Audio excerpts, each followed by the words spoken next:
Donc on voit très bien le contraste entre les deux.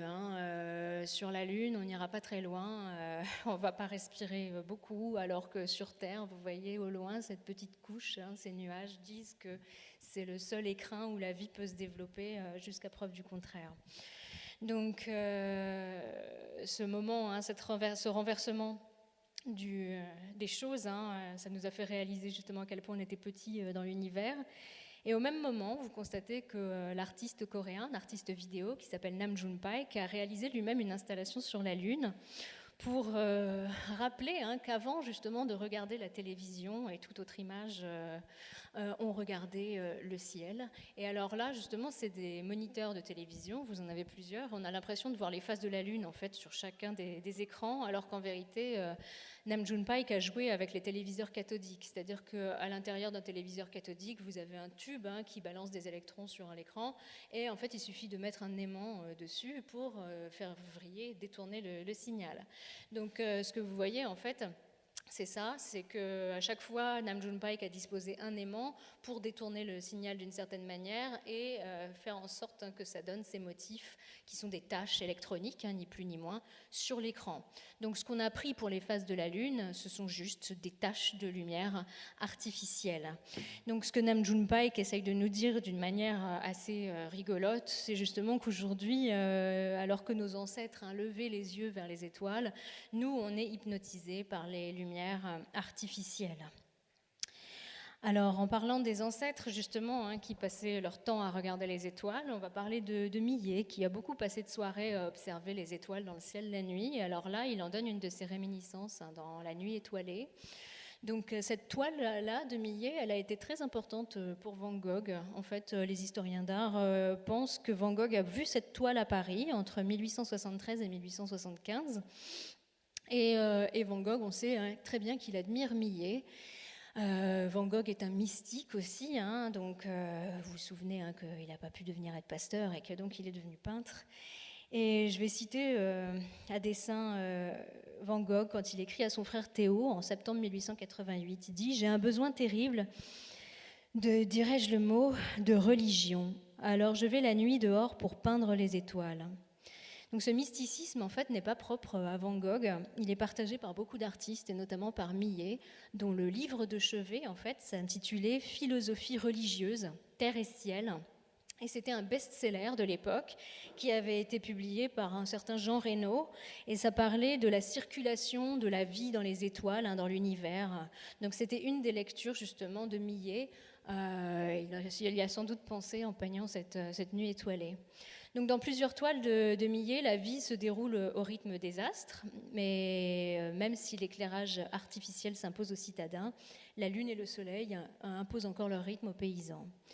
Alors la question c'est pour combien de temps encore, puisque les campagnes se vident chaque année un peu plus.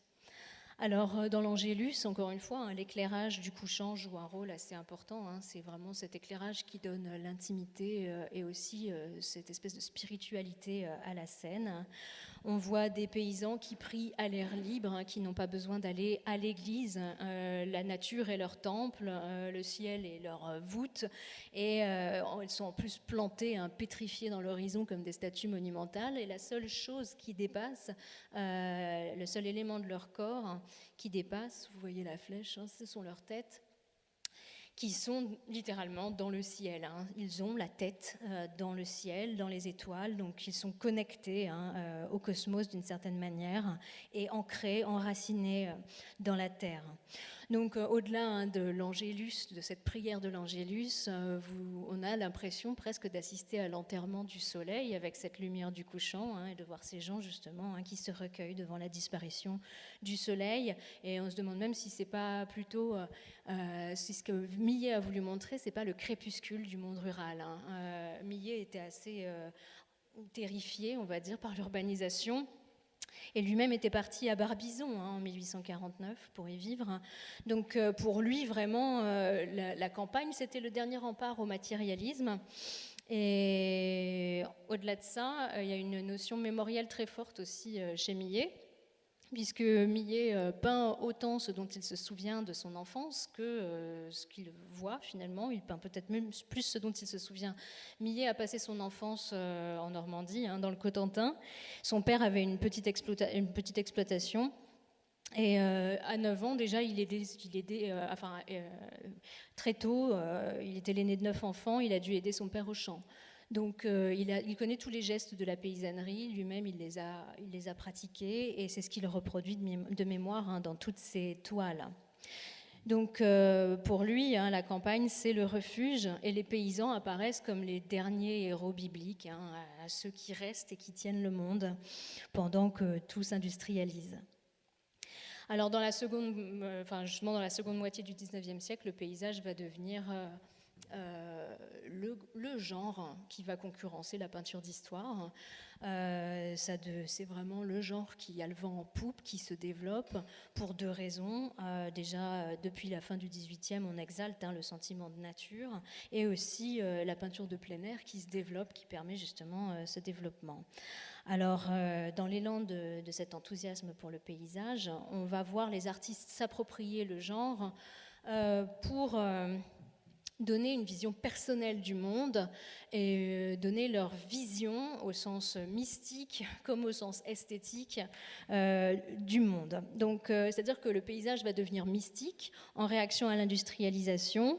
En plus, l'Église perd de son influence. Donc, devant cette perte d'influence de l'Église, plusieurs artistes vont essayer de chercher leur voix personnelle, leur voix mystique propre. Et le paysage va devenir un motif à travers lequel exprimer cette spiritualité entre héritage chrétien et nouvelles influences extra-occidentales. Donc c'est ce qu'on va voir avec Émile Bernard.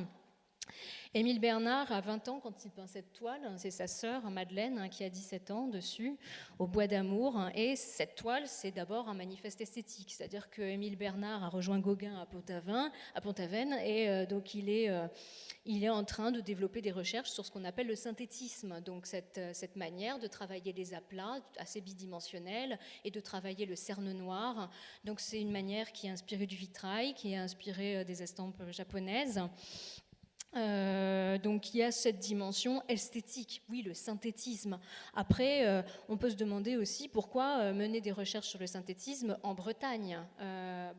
Pourquoi spécialement à Pont-Aven, ça a un intérêt de travailler avec Gauguin?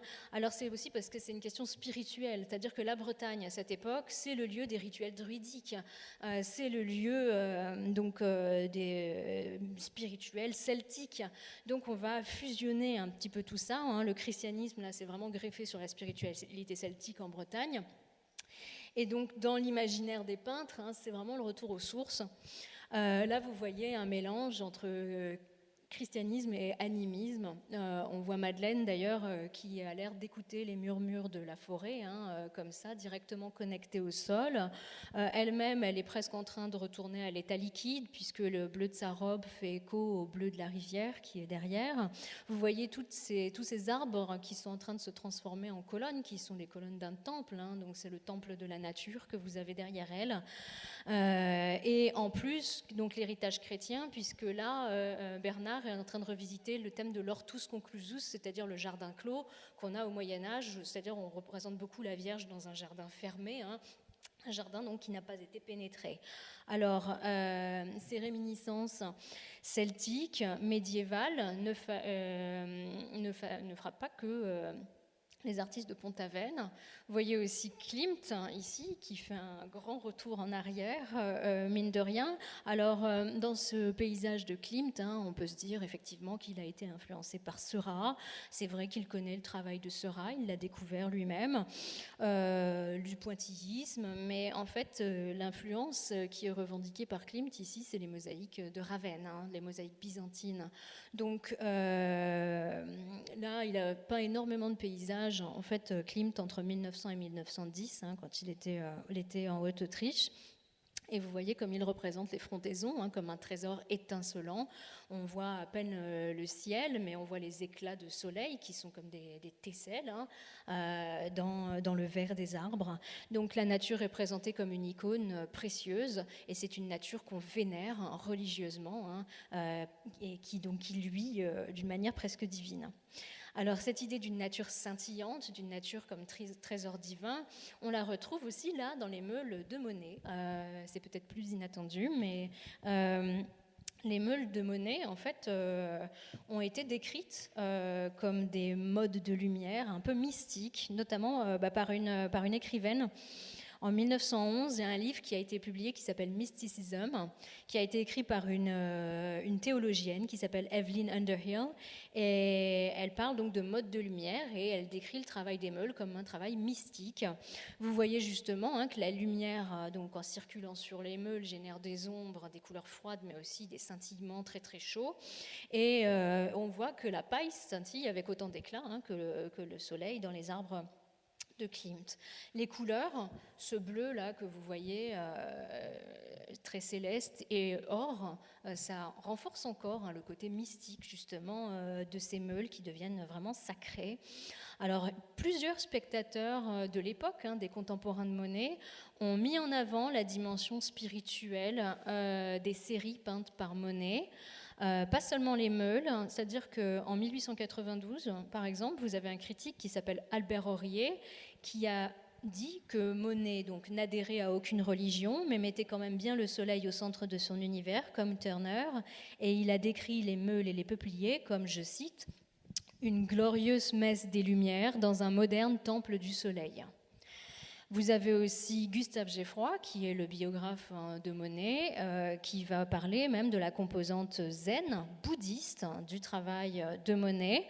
Je vais le citer, il dit « C'est la signification suprême de l'art de Monet, de son adoration de l'univers aboutissant à une contemplation panthéiste et bouddhique, poursuivant son rêve de forme et de couleur presque jusqu'à l'anéantissement de son individu dans l'éternel nirvana des choses, à la fois changeantes et immuables. » Alors vous voyez le nirvana des choses, donc on parle de messe, on parle de bouddhisme, quand on veut parler des séries de Monet à l'époque déjà.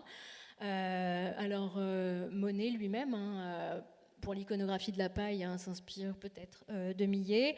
En tout cas, certains ont même mis en avant que les formes coniques des meules, c'était une référence au vu du mont Fuji par Hokusai et Hiroshige.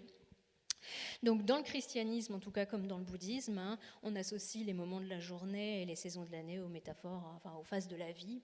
Donc, vous voyez cette fusion, encore ce syncrétisme. Et en plus, ce qui est intéressant, là j'en rajoute sur les séries de Monet, c'est leur incidence écologique. C'est-à-dire que Monet, quand il travaille sur les peupliers, par exemple, dans le Marais de Limetz, ça a une dimension environnementale, puisque ce terrain que Monet est en train de peindre, en tout cas ces peupliers qu'il est en train de peindre, ils sont sur un terrain qui a été acheté par un marchand de bois. Et le marchand de bois, donc lui, il va vouloir abattre tous ces arbres, et Monet va faire retarder l'abattage des arbres. De la même manière, ce terrain qu'il va acheter pour y faire son jardin d'eau, donc il va immortaliser dans les nymphéas, ce terrain qu'il achète en 1893, eh bien, la mairie de Giverny voulait construire une usine d'amidon dessus. Donc en achetant le terrain, Monet le sauve d'une certaine manière d'un enlaidissement d'une usine qui aurait dû être à cet endroit-là. Donc ça a une incidence écologique. Alors attention quand même, parce que Monet, il n'est pas non plus complètement hostile à la modernité. Il ne faut pas transformer non plus son propos, puisque certaines mutations apparaissent très positives pour lui, notamment le chemin de fer. Le chemin de fer qui permet justement d'aller profiter de la nature en banlieue. Vous voyez ici la ligne Paris-Saint-Germain-en-Laye dans le train dans la campagne, qui donne une vision quand même beaucoup plus rassurante que celle qu'en donne Turner juste à côté, avec ce train de l'enfer, dans toute sa fumée et cette lumière rougeoyante. Donc là, on voit bien que chez Monet, c'est pas l'engin du diable, ça va, c'est sympa, c'est lié à l'expansion de la société de loisirs, et on n'est pas du tout dans cette idée de technologie sale. Donc Monet a beaucoup peint, vous voyez, cette nature jardin réaménagée en banlieue. Donc c'est une nature qui est humanisée, artificielle, c'est pas une nature sauvage, et qui est l'indice toujours du développement de la société des loisirs. Donc on est dans ce sujet du développement du tourisme et le tourisme qui est vraiment permis par ce développement des transports. Alors Claude Monet est un peintre touristique. D'ailleurs, il s'inspire lui-même des guides touristiques quand il peint. C'est un travail qui a été largement exploré, enfin c'est un aspect qui a été largement exploré par un historien qui s'appelle Robert Herbert, qui a travaillé vraiment là-dessus, sur le tourisme, sur comment la littérature touristique avait même conditionné une certaine partie du travail de Monet. Monet suit les chemins qui sont recommandés dans les guides, cherche les meilleurs points de vue, des points de vue qui sont recommandés dans les guides, et l'aiguille d'Étretat, c'est le parfait exemple. Même si, en vérité, quand on regarde cette aiguille d'Étretat, on a l'impression que Monet était seul, qu'il n'y avait pas un chat, et qu'il était même seul face aux éléments, puisque ce cadrage immersif, on a presque l'impression qu'il s'est fait renverser par les vagues. Alors c'est fait exprès. C'est fait exprès parce que d'abord, comme on est en plein développement du tourisme, les collectionneurs adorent ça. Ils adorent l'idée qu'il existe une nature sauvage et préservée, et que l'artiste fait partie de ces explorateurs. Donc ça marche très bien auprès des collectionneurs. Et comme Monet lui-même est un plénériste militant, il veut montrer son héroïsme. C'est le peintre seul face à la nature et aux éléments. Donc lui-même s'en sert pour construire son image. Ça marche très bien pour lui. Justement de se montrer comme ça héroïque. Lui-même, l'artiste en rajoute, c'est-à-dire qu'il a lui-même raconté que la mer a failli l'emporter quand il peignait. Donc voilà, il en fait un peu du cinéma. Alors, en même temps, on se dit justement que cette quête des sensations fortes, là, c'est le contraire de la nature jardin aménagée en banlieue. Et en même temps, j'ai envie de dire, pas tant que ça. C'est-à-dire que c'est aussi le corollaire du développement du tourisme. La quête des sensations fortes, c'est aussi un aspect du tourisme contemporain. On le connaît aujourd'hui, cet aspect-là. Donc, en vérité, Monet, ça suffit pas à le distinguer d'un simple touriste. Et en vérité, Monet, on le voit bien qu'il ne se distingue pas tant que ça d'un touriste, puisque le monde rural ne l'intéresse pas du tout. C'est vrai que le travail de Monet délaisse complètement la ruralité. C'est pas Millet, Monet. Il s'y intéresse très vaguement. C'est pas Pissarro non plus. Pissarro qui voit dans le monde rural un modèle à suivre.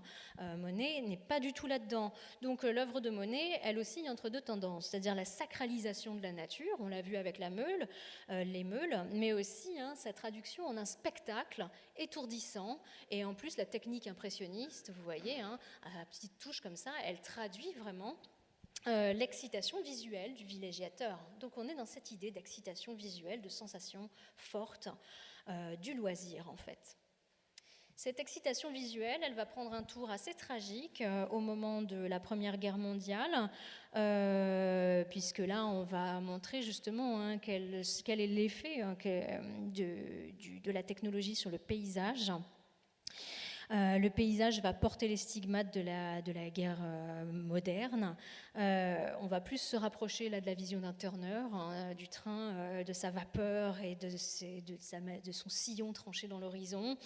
On va présenter les ravages donc, de l'artillerie lourde sur la terre, et pour la première fois peut-être on va présenter la nature comme un corps meurtri par la technologie, comme une personne en fait. Alors je vous présente l'exemple de Franz Marc justement.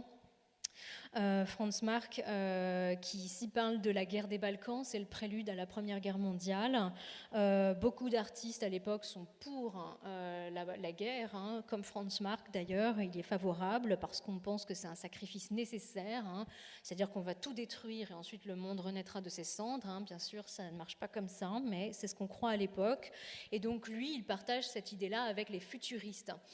Et vous voyez là qu'il reprend un peu la manière de peindre, c'est-à-dire une sorte de dynamisme avec la répétition du motif, la fragmentation des formes, une espèce de dynamisme un peu technologique.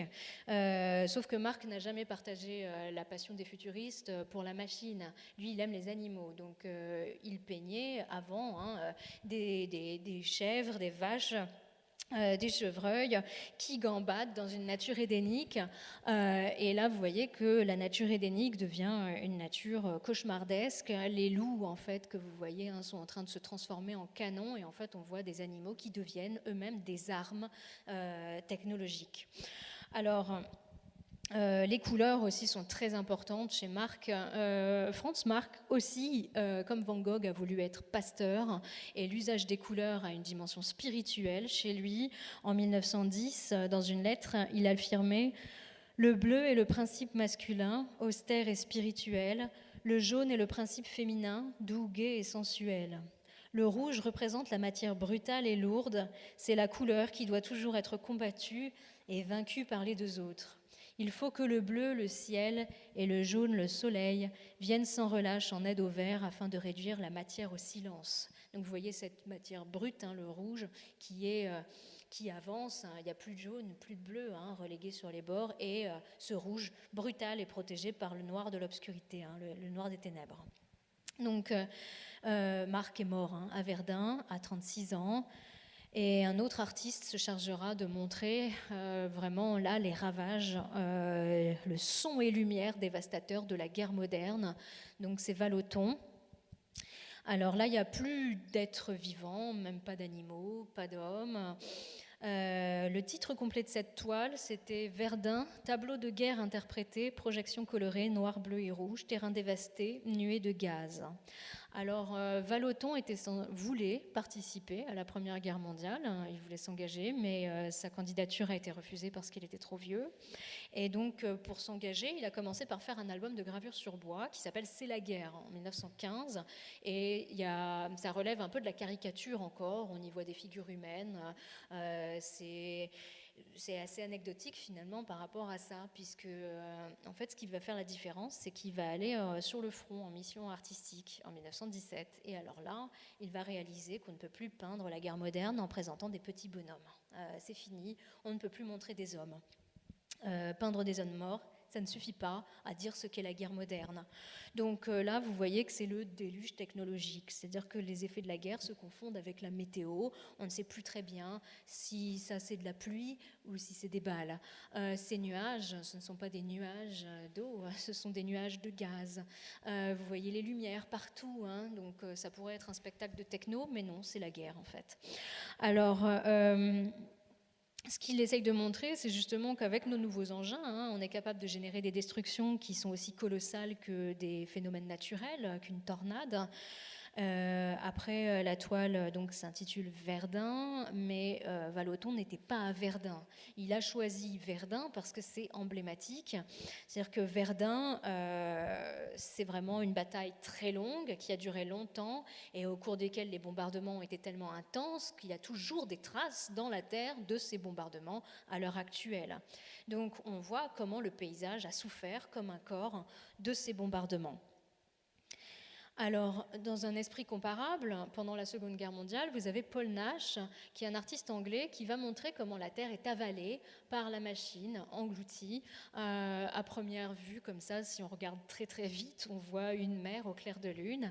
Alors en fait, non, ce sont des carcasses d'avions qui sont tombées au sol, des avions allemands qui sont en train de rouiller sur le sol anglais, donc cette mer morte. Paul Nash, c'est un peintre de guerre officiel, et c'est la deuxième fois qu'il assume cette fonction.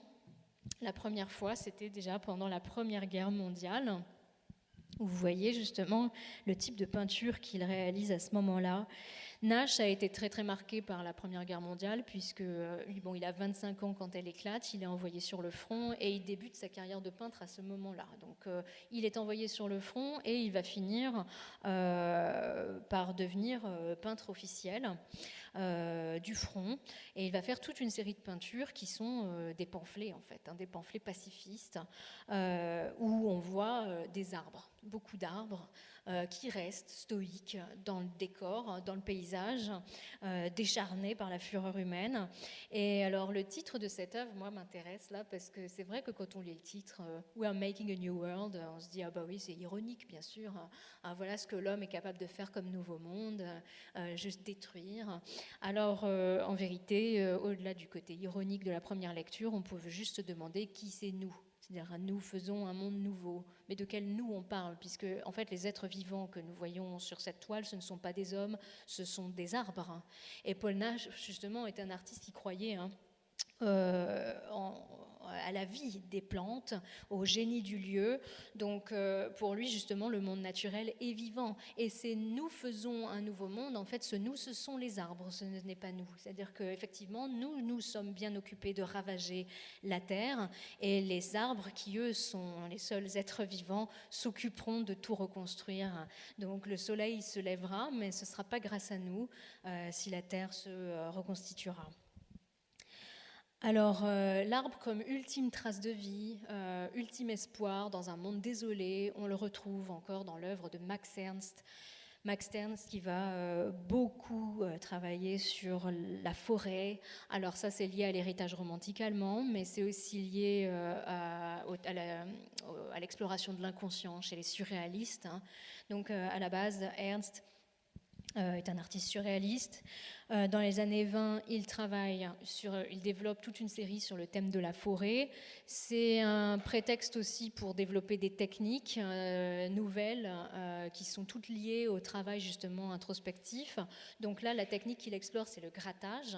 C'est-à-dire que ces supports-là, vous voyez, ça peut être du papier. Donc du papier, il va peindre dessus et ensuite il va gratter, mais il va placer le papier.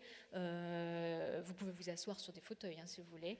Il va placer son papier sur des lattes de bois par exemple, vous voyez. Et donc en grattant sur le support bois, il va arriver à donner des veines comme ça dans le support, enfin dans la peinture, à imiter les veines du bois. Donc, à partir des années 40, cette forêt, elle va prendre une autre tournure assez dramatique, voire cauchemardesque, même post-apocalyptique, si vous voulez, puisque ces arbres vont être comme des charniers et élevés vers le ciel. Et donc là, c'est l'œuvre la plus emblématique de cette série. C'est l'Europe après la pluie 2. Alors, on dirait une forêt de coraux après la disparition de l'océan. Le paysage est érodé. Alors c'est aussi lié à la technique que cette végétation apparaisse aussi minérale et comme un charnier. C'est aussi qu'il utilise la décalcomanie. Donc il va peindre, recouvrir d'ocre et ensuite presser sur la peinture fraîche comme ça en appuyant, et après il va rechercher dans les sillons les formes qu'il a envie de travailler. Donc c'est toujours une technique qui est liée à la recherche et à l'introspection. Et donc l'Europe après la pluie 2, en fait il y en a eu un 1, c'est-à-dire que déjà en 1933 il y a eu une œuvre qui s'appelait l'Europe après la pluie, au moment où Hitler est arrivé au pouvoir. Et on voit le continent européen comme une espèce de grosse masse lunaire, verte, un sol ravagé, mais sans frontières, avec cette ironie de dire qu'une fois que l'homme aura disparu, il n'y aura plus de frontières, ce sera merveilleux, mais la Terre ne ressemblera plus à rien puisqu'on aura tout dévasté. Alors là, c'est l'Europe après la pluie 2, et c'est une œuvre qui a été commencée en 1940 dans des circonstances qui étaient assez dramatiques encore pour Ernst, puisque en 1933, quand Hitler est arrivé au pouvoir, Ernst était persona non grata en Allemagne, il ne pouvait plus revenir puisqu'il était à Paris depuis 1921. Et c'est pas si grave, seulement le problème c'est qu'arrive la guerre, et là il est aussi persona non grata en France, et donc il va faire plusieurs séjours dans les camps, le camp des Milles, le camp de l'Argentière. Donc entre plusieurs incarcérations dans ces camps, avec des gens comme Hans Bellmer par exemple, mais il va faire plusieurs forêts, travailler plusieurs fois cette thématique, et il va commencer cette œuvre-là. Il va réussir à s'enfuir en 1941, au moment où il était devenu une cible pour la Gestapo, et il va finir cette œuvre, il va l'emporter avec lui aux États-Unis. Il ne reviendra pas en Europe avant 1950, avec un tel traumatisme. Et donc ces forêts, comme je vous l'ai dit, elles portent l'héritage de l'art romantique allemand. Alors, elles vont redevenir aussi un peu plus lumineuses parce qu'il va continuer toute sa vie. Au centre Pompidou, il y a une forêt qui s'appelle la Dernière Forêt. Elle est beaucoup plus lumineuse. Ça, on a retrouvé un peu forme humaine. Elles retrouvent leur magie. Mais donc là, c'est catastrophique. Mais donc je reviens sur le romantisme allemand parce que ça va être très très important aussi, ce thème de la forêt, chez Anselm Kiefer et toujours en corrélation avec la Seconde Guerre mondiale. Alors, Kiefer est obsédé par la Seconde Guerre mondiale. Lui, il est né en 1945, au milieu des bombardements. Donc ses parents devaient lui mettre des bouchons en cire dans les oreilles en tant que nourrisson pour protéger ses tympans des déflagrations. Il raconte même que la maison d'à côté a été détruite lors d'un bombardement quand il est né. Donc c'est quelque chose qu'il a en lui, même s'il n'a pas vécu la guerre très directement. C'est quelque chose qu'il porte en lui. Et donc lui, il s'intéresse à la forêt, puisque dans l'histoire du nationalisme allemand, c'est devenu un motif récurrent. En vérité, la forêt chez les Allemands, c'est un thème qui a beaucoup été développé à cause de la bataille de Teutobourg. Donc c'est l'an 9 après Jésus-Christ. Vous avez le Germain Arminius qui a réussi à combattre les armées romaines et à chasser l'envahisseur. Donc le Varus, on est sous Auguste à cette époque-là. Alors ça a évidemment beaucoup plu aux nationalistes du 19e siècle et c'est un thème qui a beaucoup été exploité dans la peinture allemande. Et évidemment, Hitler adorait la peinture romantique et la peinture donc, nationaliste. Donc il adorait les forêts, il adorait Friedrich et Böcklin. Donc c'est un thème qui est devenu honteux. C'est-à-dire que Kiefer, lui, dans les années 70, plus personne n'a envie d'entendre parler du romantisme allemand et de l'art du 19e siècle en Allemagne. Et les artistes vont vers totalement autre chose. Je peux vous citer Joseph Beuys, par exemple. Kiefer, lui, il dit que c'est quand même un peu dommage de renier totalement cet héritage, tout ça parce qu'il a été souillé par les nazis. À la base, il n'y avait pas ça. C'était pas sale, il n'y avait pas de quoi avoir honte. Donc l'idée, on voit, c'est que l'artiste est en chemise de nuit ici, dans une pinède, et avec le feu, il veut purifier justement la forêt de ses idéologies nauséabondes. Donc c'est l'idée de Kiefer, l'idée de la purification, et c'est pour ça qu'il explore aussi ce thème de la forêt dans plusieurs de ses œuvres. Et d'autant qu'à ses yeux, il n'y a pas vraiment d'alternative. C'est-à-dire que la forêt, encore une fois, c'est un refuge. C'est le seul espoir, parce que sinon, c'est ça l'alternative. Donc, vous voyez les ravages de la guerre moderne encore. Alors ici, c'est un paysage de chemin de fer. Vous voyez que le chemin de fer, ça s'appelle la femme de Lot. Honnêtement, on comprend très vite, tout de suite, c'est pas ça qui vient en tête. C'est carrément les camps de la mort. Donc, le chemin de fer ici, qui évoque le transport vers la mort.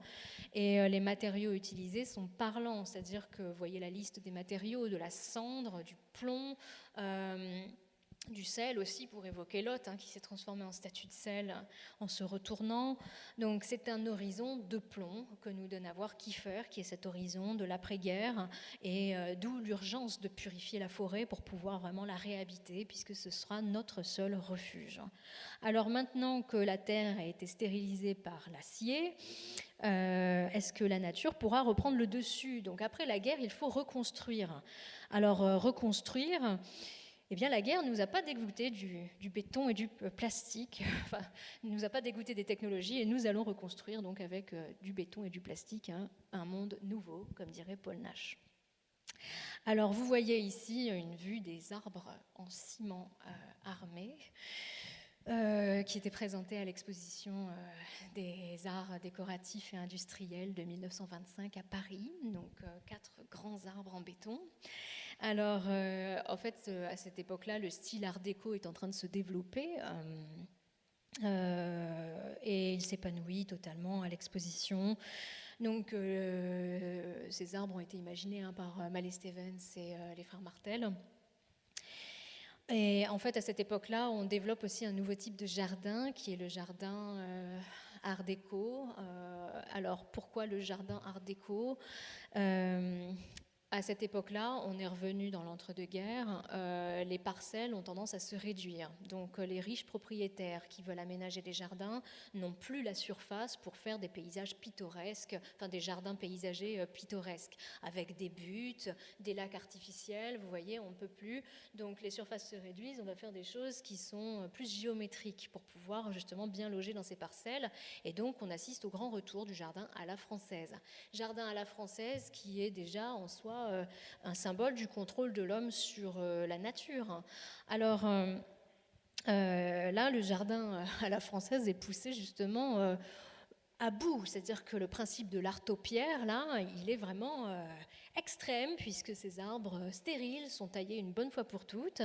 Vous n'avez pas besoin de les recouper, plus besoin d'arrosage d'ailleurs, hein, ça a fait le bonheur des caricaturistes de l'époque, hein, qui ont montré des gens en train d'essayer d'arroser ces pauvres arbres en ciment. Alors, vous pouvez en voir un encore aujourd'hui, un arbre en béton, en ductal, puisque vous en avez une réplique qui a été installée devant le musée des années 30 à Boulogne.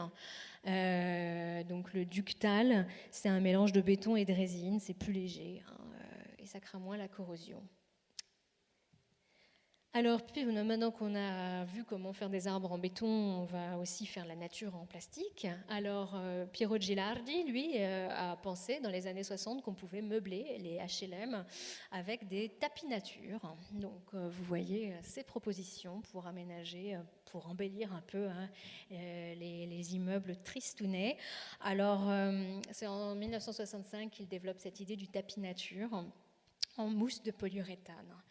Alors, au début, pour lui, c'est un exemple, c'est une sorte de décoration intérieure pour ce qu'il appelle, attention, la cellule d'habitation cybernétique, puisque Gilardi est il est très intéressé par les projets futuristes, donc il est passionné par les nouvelles technologies, et la mousse de polyuréthane, à cette époque, a cet aspect technologique et en même temps naturel, puisqu'on dit qu'elle mime le comportement de l'éponge, donc il y a une espèce d'intérêt pour ce matériau. Alors, la mousse de polyuréthane, pour vous dire, à cette époque, on l'utilise pour fabriquer les modèles réduits, les maquettes de trains miniatures, aussi au cinéma, dans les studios de Cinecittà, par exemple.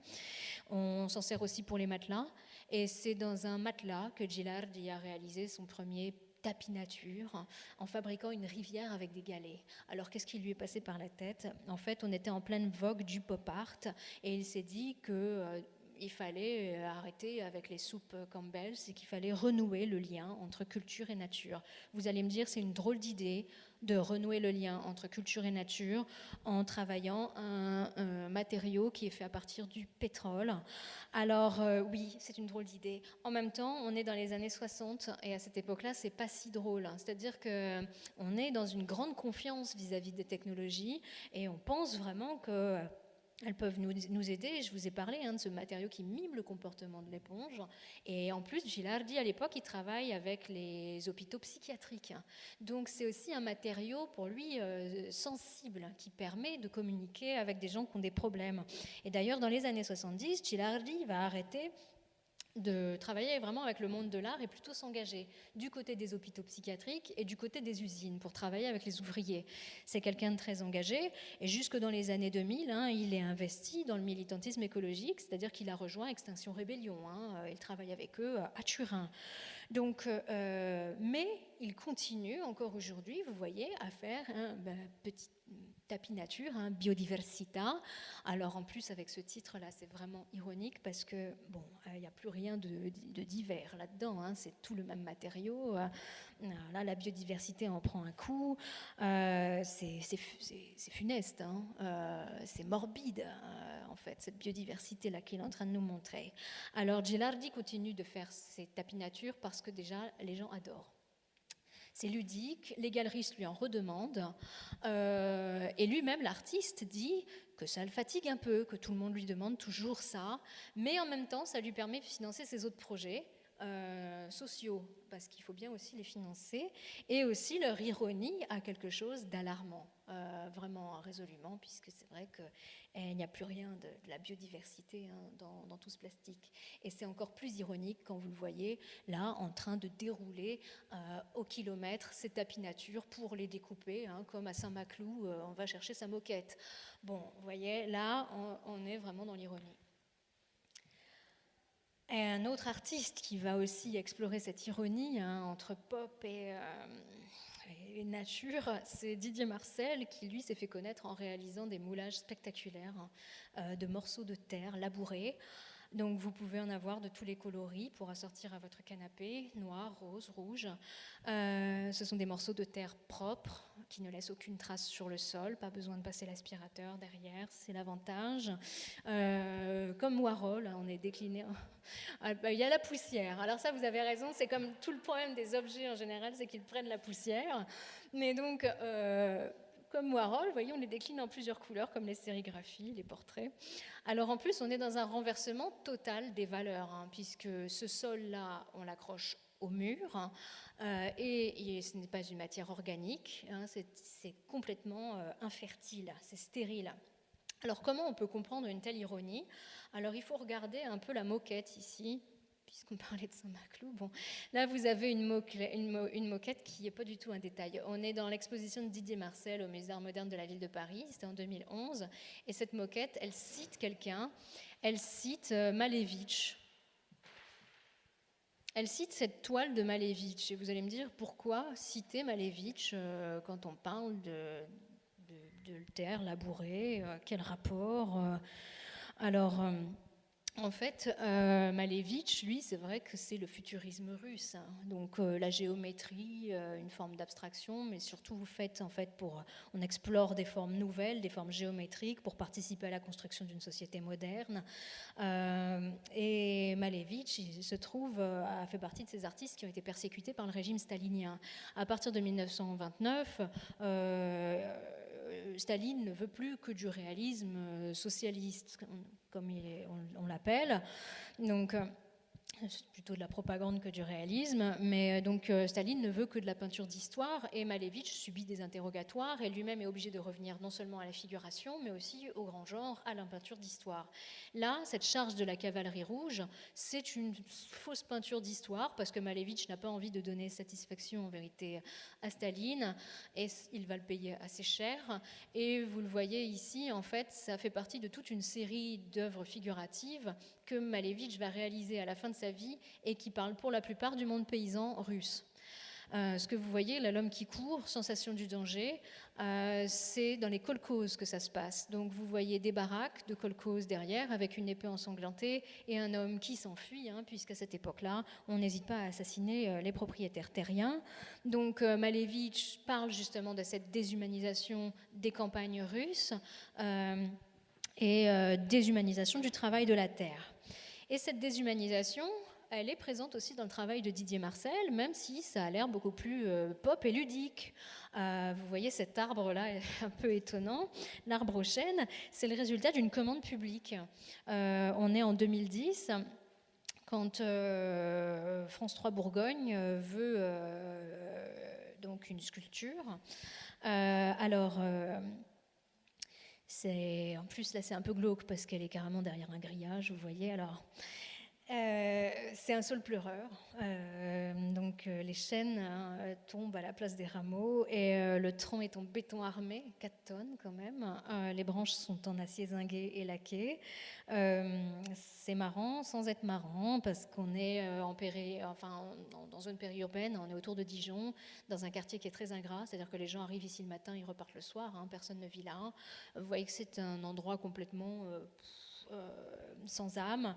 Et alors on peut voir le bon côté des choses. C'est vrai que les chênes, quand elles bougent dans le vent, ça fait une jolie musique. Bon, elles brillent dans le soleil. Et puis la chaîne France 3 a trouvé génial parce que comme c'est une chaîne de télévision, l'arbre aux chênes, ils trouvaient ça super. Alors oui, mais ces chênes, c'est aussi une forme de réduction en esclavage. Et cet arbre est un fantôme d'arbre qui traîne ses chênes derrière un grillage, comme vous pouvez le voir. Alors, Didier Marcel va montrer beaucoup cette espèce de réduction de la nature à l'état d'objet décoratif. Vous le voyez, le côté froid, glacé ici de ces troncs. Alors, c'est un feu de camp. Essayez d'allumer un feu de camp pareil, ça va être compliqué puisque ces troncs, donc c'est du boulot, sont sertis d'inox. C'est très joli, ceci dit, très décoratif, mais c'est très froid.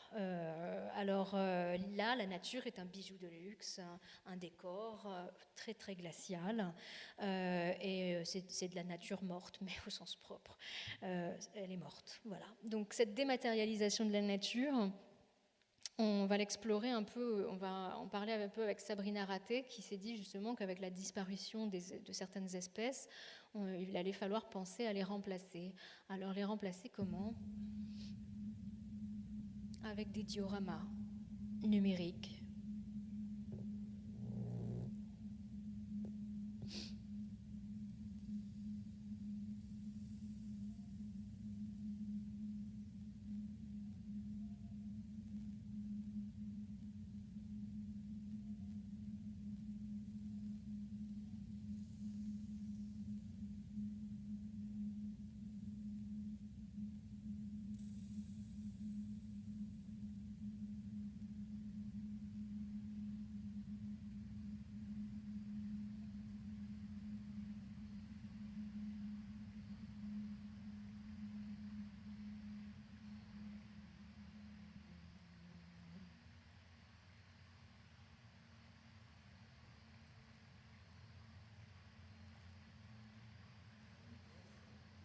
Comment ? Vous la trouvez angoissante ? C'est à la fois beau et angoissant. Alors, en fait, Sabrina Raté a réalisé des dioramas virtuels. L'idée est de reconstituer un écosystème de manière virtuelle et en se disant je fais des archives d'écosystèmes. Donc un jour, on aura des grandes bibliothèques numériques où on ira consulter des espèces qui auront disparu, vous voyez. Alors, elle travaille la photogrammétrie. Sur en pause parce que vous voyez tout à l'heure on voyait très bien les pétales.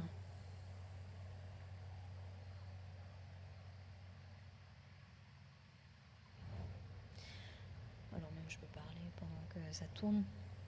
C'est-à-dire qu'on prend plusieurs photos d'un objet en tournant autour à 360 et après un logiciel va en faire un modèle 3D et elle anime ces modèles. Donc c'est ce qui explique que vous voyez si bien les textures, que ce soit si bien rendu parce que la définition est très très haute en fait de ces photos qui ont été prises en amont. Donc c'est pour ça que c'est vraiment même épais. On sent l'épaisseur de ces pétales avec par contre un retraitement au niveau des couleurs, quelque chose d'un peu artificiel justement qui est un peu louche. Donc vous voyez un exemple, elle a fait ça avec plusieurs espèces. Et ce côté, cette délicatesse des pétales qui ont l'air d'être des sculptures un peu semi-réelles, semi-artificielles, elle évoque les artifices, même des bouquets en porcelaine du XVIIIe siècle, qui étaient fabriqués par la manufacture de Sèvres, vous voyez, où en fait on modelait des fleurs en porcelaine qui étaient peintes à la main et on prenait modèle sur des vraies espèces de plantes. Et on en faisait des bouquets. Alors c'est très joli, c'est ravissant, elles sont imputrescibles, c'est merveilleux, c'est une victoire sur la mort. Seulement c'est aussi l'angoisse. Elles n'ont pas d'odeur et une fois qu'on a remplacé tout le vivant par des objets, effectivement on aura gagné, mais on sera tous morts. Alors cette question justement des objets qui nous inondent, du remplacement par l'objet, elle est évoquée par Arthur Bordalo, qui est un street artiste, qui travaille sur le recyclage. Alors, lui, il a une vision assez morbide du consumérisme. Donc, vous voyez en fait un de ces grands animaux. Il en a réalisé 195 comme ça, des grands animaux en déchets à travers le monde, dans la rue. Donc là, c'est un cougar, hein, c'est un puma qui est en voie d'extinction. Et vous voyez qu'il est à moitié. Alors, à moitié en fait avec des peints, c'est-à-dire que c'est des déchets qui sont installés. Ensuite, il y a la moitié qui est peinte pour imiter les couleurs naturelles du puma, et l'autre moitié qui est laissée réelle, couleur brute des déchets, c'est-à-dire criard, voilà. Donc ça, c'est les vraies couleurs de notre monde à nous, si vous voulez. Et donc on voit ce puma qui est dévoré hein, peu à peu, grignoté par tout ce plastique. Donc cette disparition hein, du monde réel, elle occupe aussi Ariane Michel, qui va essayer de le retrouver d'une certaine manière. Et là, je me tais parce qu'il faut juste écouter.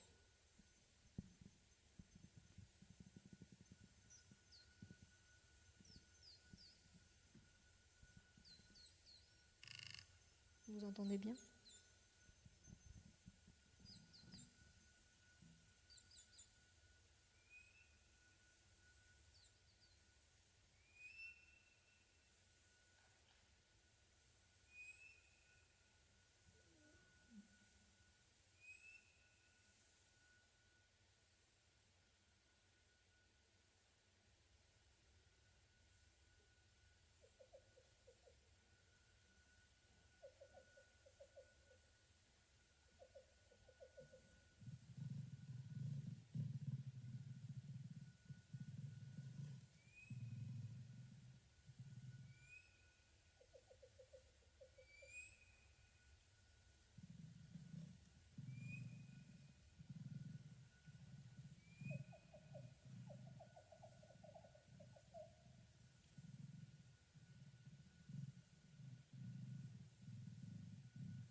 Vous voyez à peu près ce que vous entendez. Enfin, je veux dire,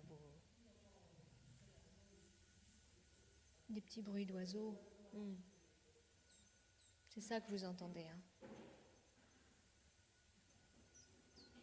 C'est-à-dire que tous les bruits que vous avez entendus sont fabriqués avec des déchets. Vous n'entendez pas d'oiseaux, vous n'avez pas entendu de tigres qui rugissent, vous n'avez rien entendu de tel.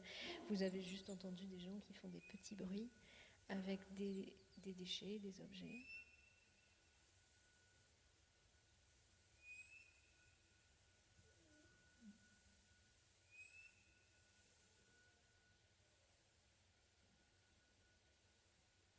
Donc on n'entend pas tout. Mais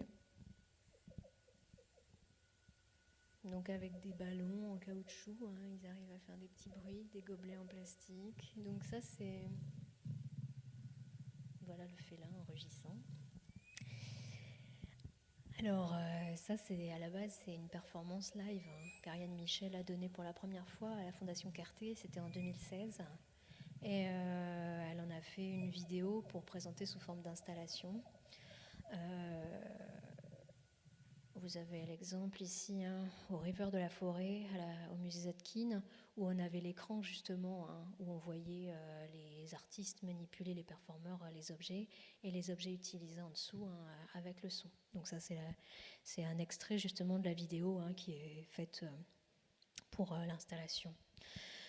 Donc là, on est dans l'animisme, hein, avec tous ces déchets qu'on a collectés un peu partout. On va essayer de recréer hein, les bruits, l'humeur, l'ambiance de la forêt, des animaux. Alors, je vais justement là aborder une des dernières parties, hein, qui est justement cette question de l'écran. Et on a parlé de l'expansion des objets, du consumérisme, du matériel qui va aussi avec celui des médias de masse. Et donc maintenant, il faut aussi parler de notre rapport à la nature à travers les médias, à travers les écrans. Les écrans ont un impact sur notre vision de la nature. Ce sont des filtres à travers lesquels on voit la nature et qui nous coupent en douceur tout en même temps important de la réalité vraiment de la nature. Alors, je vais citer Liechtenstein. Moi aussi, je préférerais m'asseoir sous un vieux pommier et pique-niquer avec ma famille, mais je dois travailler avec ce dont je dispose et accepter la réalité effrayante de la nature qui nous environne et qui est fabriquée à la machine. Alors, Roy Lichtenstein, je ne vais pas revenir sur sa carrière, les BD, les comics. Je vais justement montrer que c'est aussi un paysagiste, parce que c'est un pan de sa carrière qui n'est pas vraiment connu. Entre 1964 et 1967, il a quand même fait plus de 180 paysages et marines, ce qui n'est pas donc une anecdote. Et il travaille sur des clichés. Là, le cliché du lever de soleil. Alors, ça peut aussi être le coucher de soleil. Donc, on est dans une imagerie très séduisante. La nature est devenue une toile de fond pour les décors, pour les maisons, pour nos salons. C'est un support de rêverie publicitaire, mais c'est plus vraiment la nature. Donc Liechtenstein ici s'inspire des cartes postales des soleils couchants, et quand on lui demande d'ailleurs pourquoi tant de couchers de soleil, il répond: le coucher de soleil est banal et sentimental. C'est marrant d'ailleurs, puisque sa manière de peindre à lui est tout sauf sentimentale. Et donc c'est rigolo qu'il s'empare d'un sujet si sentimental pour en faire quelque chose d'aussi froid en définitive, puisque je vous rappelle que sa technique des dots consiste à faire les points, à imiter les points d'impression bendés, qu'on voit sur les affiches. Donc concrètement, Liechtenstein, il peint comme une imprimante. Il y a plus sensuel que ça comme type de travail. Sa palette, c'est les couleurs de supermarché, et il n'y a aucune trace d'un homme qui aurait produit cette image. Là, il utilise en plus du magna. Alors le magna, c'est quelque chose de très facile à corriger en fait. Quand un dot c'est mal défini, vous voyez, il va pouvoir l'effacer au chiffon avec de la térébenthine, et il va pouvoir tout refaire pour que ce soit vraiment le plus lisse et industriel possible. C'est son but. Alors,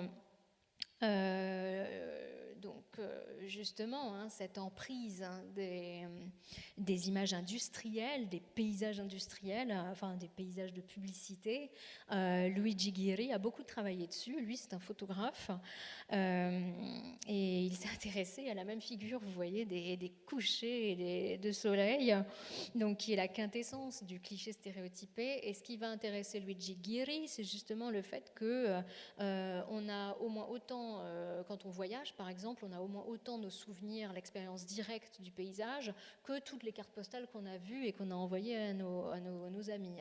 Donc on est façonné, avant même d'aller à Venise, vous pouvez avoir une vision complètement stéréotypée de Venise à travers tout ce que vous en avez vu par exemple. Donc on est façonné par les images médiatique, et Luigi Ghirri va s'intéresser justement à la frontière, c'est-à-dire à quel moment la fiction et la réalité se confondent totalement et on finit par plus voir la différence. Alors lui, il commence la photo à partir de 1970. Et donc c'est la première série qu'il va réaliser, s'appelle Paesaggi di cartone, paysage de carton justement, qu'il va développer dans une série plus vaste qui s'appelle Kodachrome. Alors c'est un peu effacé en fait sur le côté. Le titre. Mais vous voyez, par exemple, donc on voit bien la publicité pour Sprite là. Bon, on ne sait plus où elle s'arrête et on ne sait pas où elle commence. On ne sait plus vraiment très bien si les montagnes derrière font partie de la publicité. Donc on ne sait pas. En tout cas, ces montagnes se font un très bel écrin au soda. Donc Ghirri travaille en couleur parce que c'est vulgaire. À cette époque-là, dans le monde de l'art, c'est pas si bien vu en photographie, et parce que c'est commercial. Et Luigi Ghirri fait exprès justement d'utiliser la couleur pour accentuer ce côté vraiment commercial.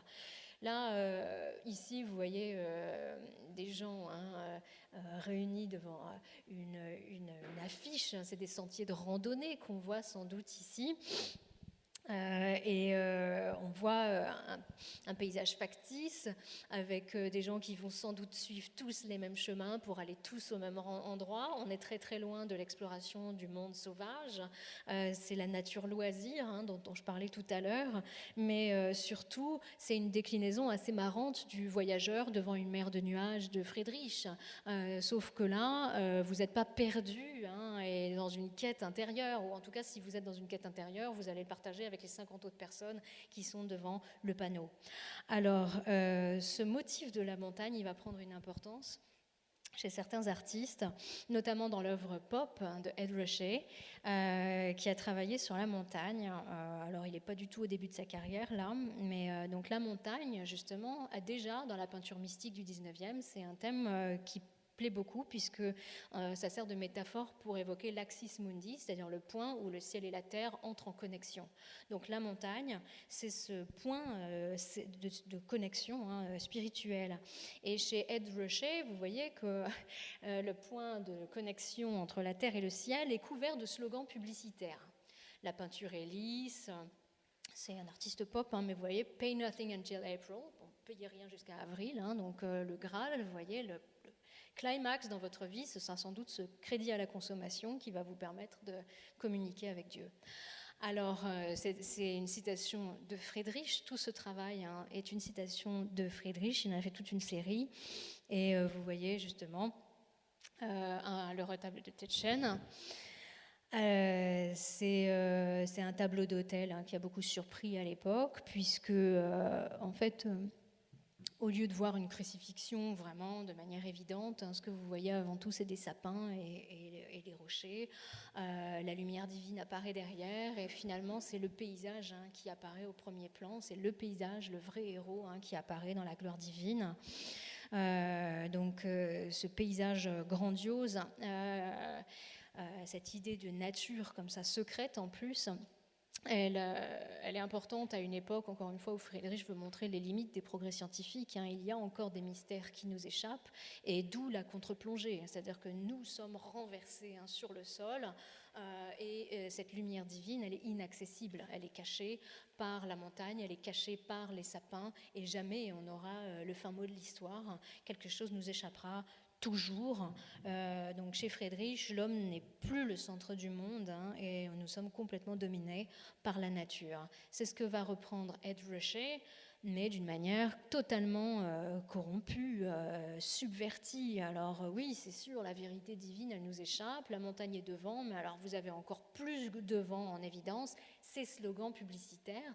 Alors la typographie, c'est une typographie qu'il a inventée, cette forme de lettres qui sont inspirées en fait du panneau Hollywood, donc à Los Angeles. Et à la base, Ed Ruscha est graphiste, je précise. Donc il a travaillé dans la publicité. Lui, sa carrière vraiment commence dans les années 60. C'est vraiment un vieil artiste. Donc carrière pop, donc vraiment. Et là, ce que vous lisez, Parking for, il y a cette idée de parking. Laugh Factory, en fait, c'est Love Factory, c'est les chaînes où les comiques viennent se produire. Greenblatt, c'est un traiteur qui est très très connu à Hollywood, sur Sunset Boulevard, où toutes les stars sont allées manger, Kirk Douglas et Marilyn Monroe. Donc voilà, c'est toutes des enseignes. Voilà ce qui vous sépare, là, vraiment, qui vous sépare de tout, et même de Dieu, là, et de toute spiritualité. Donc c'est cette société du spectacle qui intéresse Ruscha.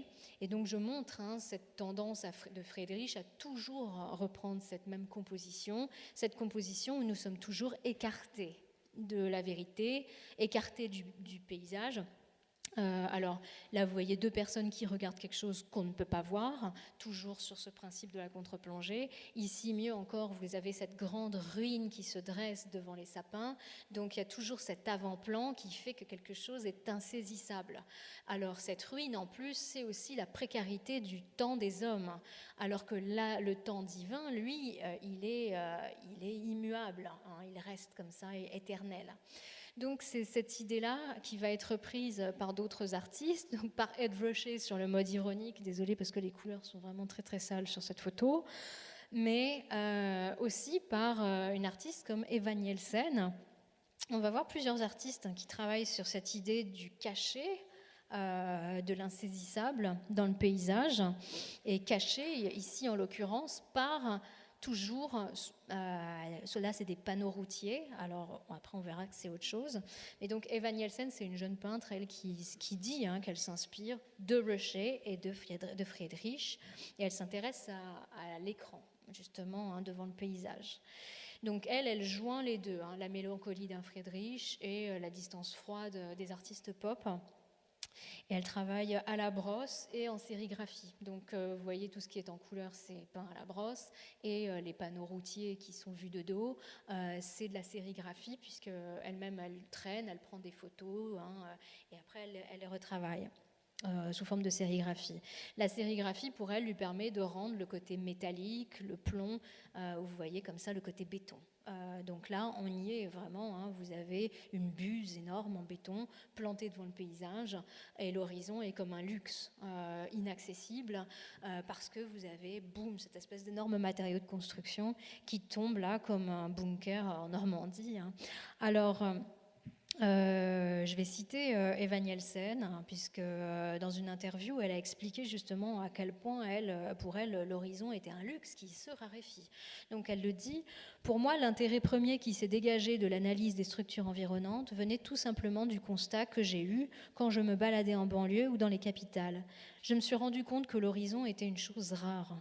En tant que citadin, c'est difficile de percevoir l'horizon frontalement, et c'est d'ailleurs une expérience assez forte que l'on fait lorsqu'on va par exemple en bord de mer. Donc c'est ce rapport à l'horizon qui l'intéresse, cet horizon qui nous est masqué par l'urbanisation dans les grandes villes et même les plus petites aussi. Alors là, c'est des photos qu'elle a prises sur des chantiers, voilà, je précise. Donc c'est vraiment des choses qu'elle photographie avant leur enfouissement en fait. Et le paysage, par contre, c'est peint derrière. Dans l'extrême inverse, vous avez Amélie Bertrand qui travaille aussi sur la notion d'écran, mais d'une manière beaucoup plus pop, puisqu'elle compose en fait des paysages sur Photoshop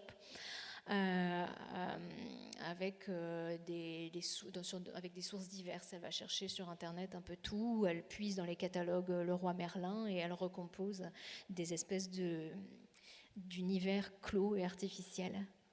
Merci. Alors là, c'est une citation des nymphéas assez évidente, sauf que vous voyez, ces nymphéas, ce sont vraiment là, on est entre Pac-Man et là, c'est un peu, voilà, Monet revisité par Pac-Man. Derrière les carreaux, on dirait plutôt une démo pour ou un showroom de fabricants de piscines, vous voyez, qu'un bassin de Monet.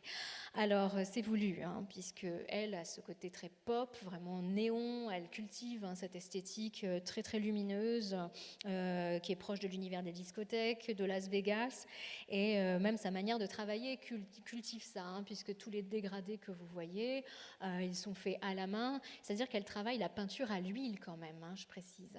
C'est pas du tout comme Rocher ou Liechtenstein là-dessus.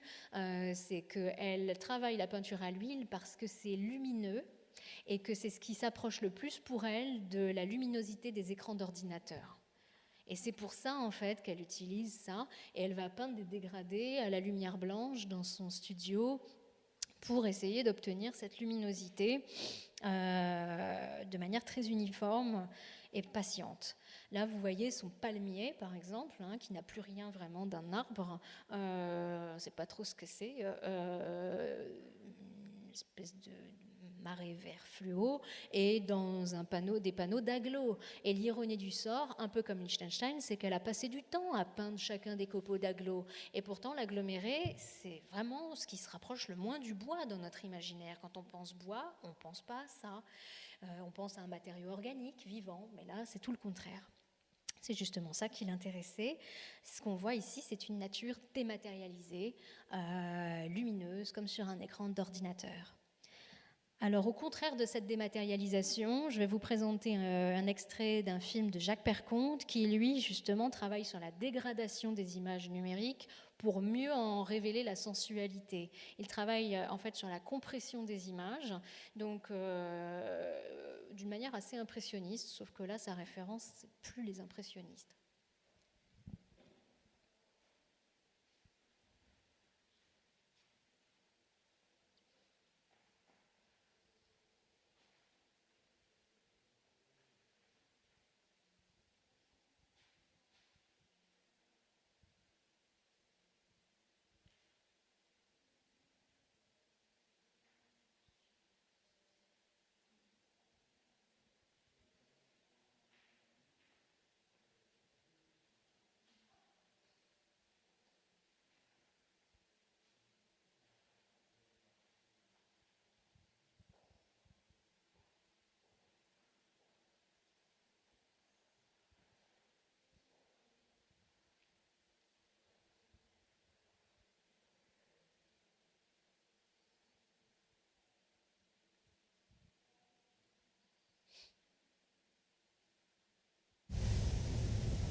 d'habitude, il travaille plutôt sur des choses plus lumineuses. Mais c'est vrai que là, sa référence aussi, c'est encore les romantiques, allemands, clairement. Donc on est plus proche de la vision terrifiante, sublime d'un Friedrich que des lumières d'un Monet, même si Perconte travaille un peu parfois aussi dans cette direction. Mais là, donc, son film s'appelle Avant l'effondrement du Mont Blanc. Et son idée, justement, c'était de parler de ce qu'il observe tous les étés quand il va marcher à la montagne. C'est les éboulements rocheux, à cause de la fonte des glaces. Donc ça l'a beaucoup impressionné et il voulait trouver une manière de restituer cette sensation dans ses films, puisque en travaillant lui toujours la compression des images, en dégradant et en travaillant sur les mouvements justement tectoniques de l'image, il arrive toujours à travailler cette sensualité de l'image. Donc là, et c'était l'idée de travailler la tectonique des images avec en plus ce motif de la montagne qui s'écroule. Donc il y a plusieurs sources. Il travaille des images qu'il a filmées lui-même à bord d'un avion. Il a survolé le massif du Mont Blanc donc il tourne ses propres images documentaires, mais il a aussi mélangé des images d'avalanche d'un documentaire américain et aussi la coulée que vous voyez qui est très régulière quand même à la fin, c'est une coulée de lave en fait. Donc il a pris des images qu'il retraite pour donner ces sensations d'effondrement, mais pas que, puisqu'il a voulu aussi donner une dynamique d'élévation.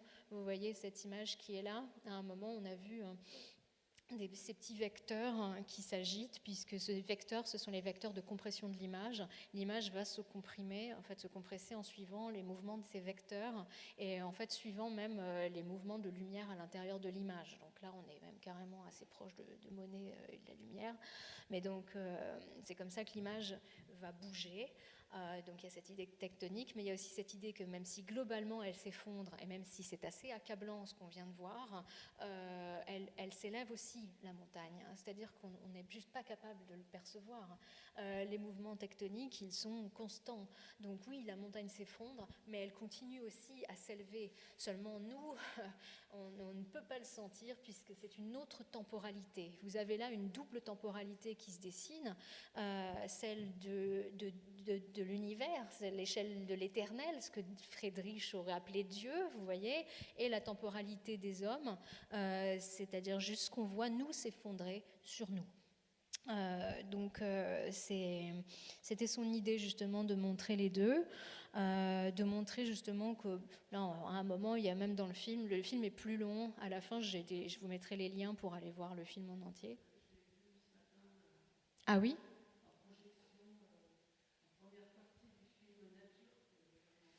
Eh bien, je ne savais même pas qu'il était projeté aujourd'hui. Mais c'est super.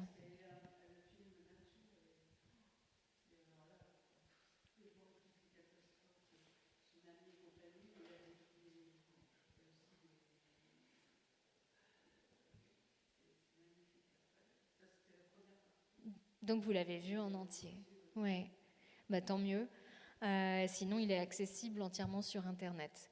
Et à un moment, vous avez donc vu peut-être cette image de l'avion là qui passe, et puis même ça commence au début avec les données qui défilent, parce qu'il y a cette idée justement qu'on a l'impression de maîtriser le monde avec nos avions qui volent, nos données, mais donc nos données, elles peuvent s'effondrer, la montagne, elle continuera de croître.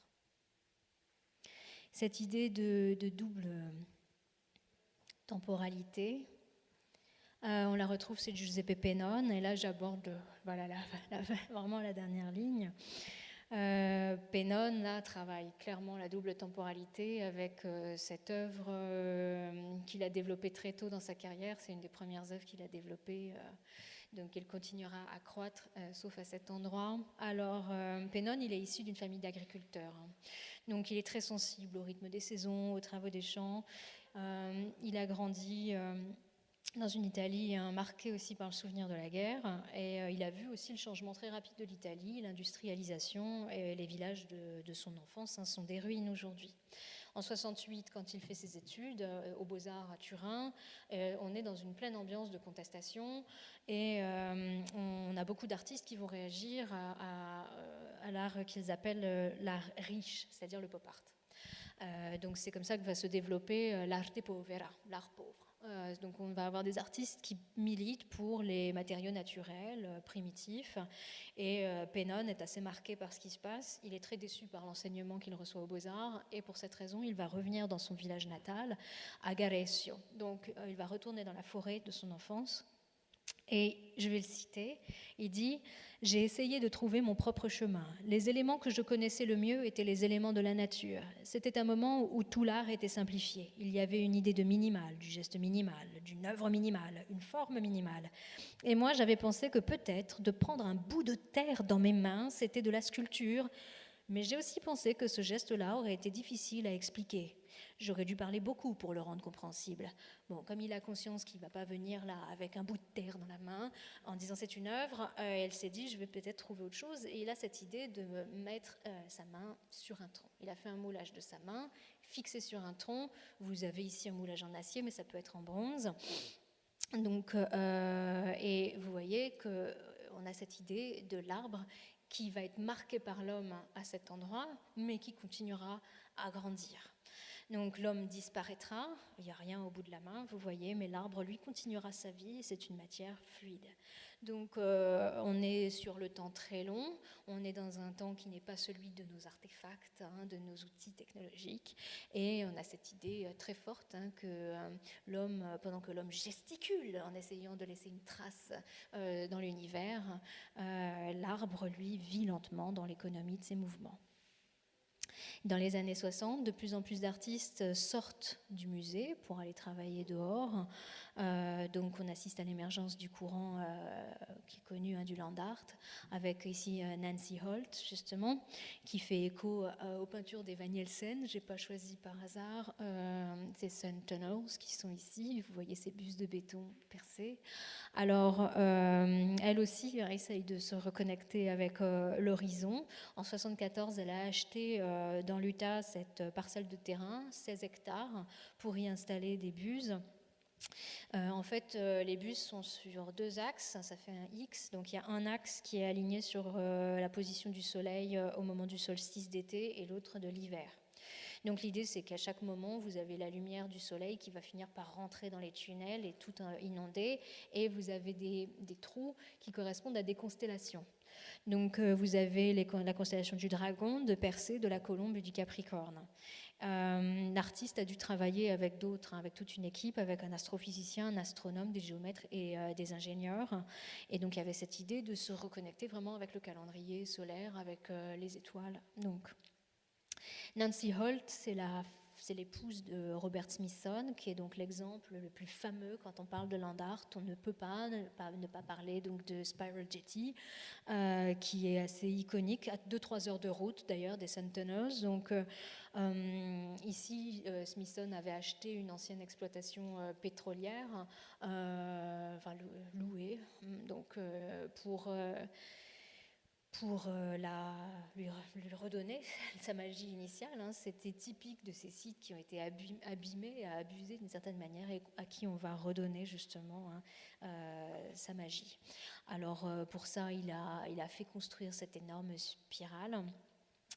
Et l'œuvre interagit avec la nature, elle est pleine de cristaux de sel, elle a été immergée pendant des années, donc vous devez, en tant qu'artiste, faire avec la nature. Mais c'est quand même un chantier énorme qui mobilise des bulldozers, et l'artiste a fait un documentaire, et c'est ça qui m'intéresse, puisque ce que vous voyez là, c'est les pellicules, enfin c'est les photogrammes du documentaire.